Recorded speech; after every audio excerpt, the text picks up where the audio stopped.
Hablaremos en este capítulo del expresionismo, la primera vanguardia artística del siglo XX. Tiene su antecedente en el siglo XIX, pero justamente se contrapone al impresionismo, esa corriente artística que buscaba captar la luz sobre los objetos. Bien, el expresionismo, justamente como su nombre lo indica, busca la expresión individual, el pensamiento y el sentimiento del artista de principios del siglo XX. Surgen dos grupos principalmente, uno llamado El Puente, creado en el año de 1905 en la ciudad de Dresde, el otro llamado El Jinete Azul, creado en el año de 1911 en la ciudad de Múnich. Es por eso que se habla del expresionismo alemán, ya que estos dos grupos, los más visibles del movimiento, surgen en este país. Los artistas en sus cuadros y en sus distintas obras buscan plasmar la angustia de la preguerra, ya que recordemos que se venía la Primera Guerra Mundial. Y un antecedente bien importante para esta corriente es este cuadro, el famoso Grito de Edvard Munch. Un cuadro pintado en el año de 1893, poco antes del inicio del siglo XX, en donde podemos ver cómo el tratamiento de la perspectiva, por ejemplo, de las formas humanas, de la pincelada y de las paletas, de la paleta cromática, es bien representativo de toda esta corriente que luego se va a dar en Alemania en el principios del siglo XX. Como podemos ver, la pincelada y esa despreocupación porque quede correctamente pintado ya no es un asunto de los expresionistas. En este caso de Edvard Munch, un noruego que dio vía libre y fundó las bases para ese expresionismo alemán, que encontró en Ernst Ludwig Kirchner a uno de sus representantes más visibles.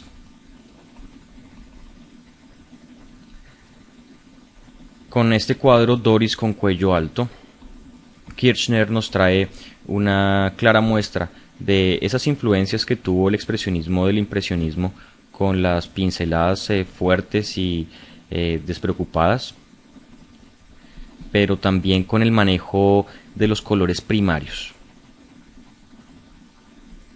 Podemos ver que los expresionistas buscaron no mezclar mucho en la paleta, sino poner los azules, amarillos y rojos de una manera ciertamente disonante o estridente, para buscar un alto contraste y un alto contenido emotivo. En este cuadro, Kirchner nos trae una clara muestra de ese sentimiento expresionista. Este cuadro fue pintado en el año 1906. Erich Heckel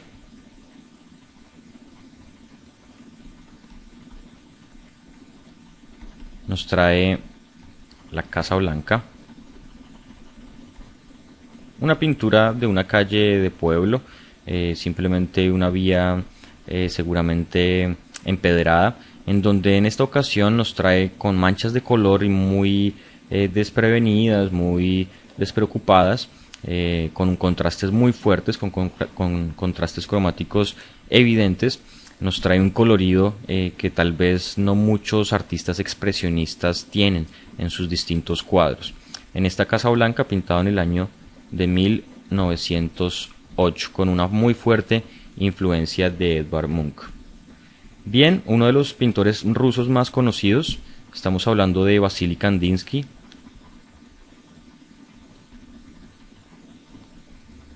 Kandinsky, fundador del grupo del Jinete Azul, nos trae este cuadro que introduce la abstracción. Kandinsky es el padre del arte abstracto, con esta composición 4,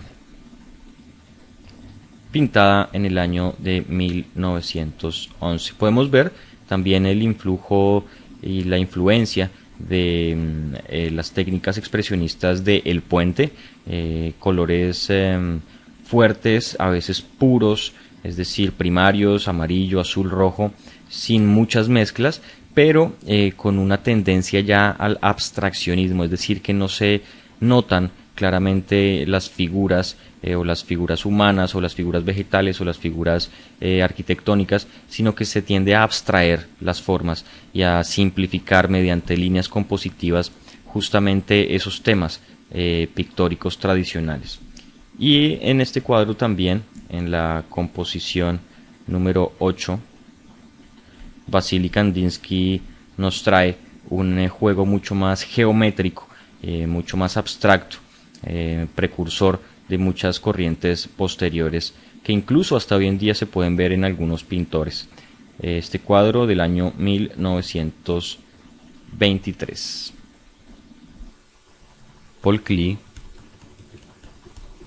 nos trae su Senecio, una pintura del año 1922, en la cual nos trae una paleta bastante cálida, con naranjas, amarillos, rosas, ocres y algunos rojos bastante puntuales y vibrantes. Podríamos ver que esta pintura hace parte de muchas otras que hablan del tema del teatro, ya que esta pintura alude a una máscara bastante geometrizada, si se quiere. Podríamos observar que Paul Klee, con estos trazos fuertes, rectilíneos, habla un poco de esa influencia cubista que tienen algunas de sus obras. En un principio, Paul Klee no quiso usar mucho el color, ya que lo consideró accesorio, pero luego de muchos años fue docente de la Bauhaus, una academia muy importante de diseño y arte en Europa, en donde dictó la clase de teoría del color. Muy bien, uno de los grandes artistas del expresionismo, estamos hablando de Franz Marc con El sueño, un cuadro pintado en el año de 1912. Marc fue durante la Primera Guerra amigo de Vasily Kandinsky y también buscó una simplificación formal. Podemos ver que no es que estos artistas no supieran pintar, realmente son académicos y han estudiado toda la historia del arte y saben para esta época que lo que están haciendo es una ruptura con la perspectiva. Por ejemplo, es el caso de la representación de esta casa, o las distintas formas con las proporciones. Podemos ver cómo en algunos elementos la proporción parece no encajar con lo que debería ser realmente. Este cuadro de Franz Marc también nos trae una sentencia bien interesante que va a ser un aporte importante para posteriores desarrollos artísticos. En este cuadro, El molino encantado, pintado en el año de 1913, Franz Marc nos deja ver su intención de querer representar el movimiento. Como podemos ver, hay un molino, hay una fuente y hay unas líneas compositivas que nos dan cuenta de la intención del pintor de hacernos entender algún tipo de movimiento en los distintos en las distintas zonas del cuadro. Así que como muchos cuadros van a ser predecesores del futurismo, que en este caso Carlo Carrà, con su caballo y jinete, nos trae claramente expresada esa idea. Esas líneas compositivas que estaban acá marcadas nos traen justamente esa idea no solo de descomponer las distintas partes de, en este caso, un caballo, digamos en distintas secciones, para darnos la idea de un movimiento, de una descomposición lineal y estructural, para justamente hablar de la velocidad del movimiento. Un cuadro perteneciente ya a la corriente futurista, en donde Carlo Carrà es uno de los representantes más ilustres, realizando este cuadro en el año de 1913 y dando pie, por ejemplo, a la realización de obras cinematográficas como La Gran Metrópolis, una obra de Fritz Lang, aunque fue realizada en el año de 1927, habla justamente de esas intenciones futuristas y de ese ánimo modernista de los artistas de la primera parte del siglo XX, que buscaban en el movimiento, en la representación de lo mecánico y de la máquina, esa respuesta acerca de lo que sería el mundo en el futuro. Agradezco este recorrido por el arte del expresionismo y espero nos encontremos en próximas ocasiones.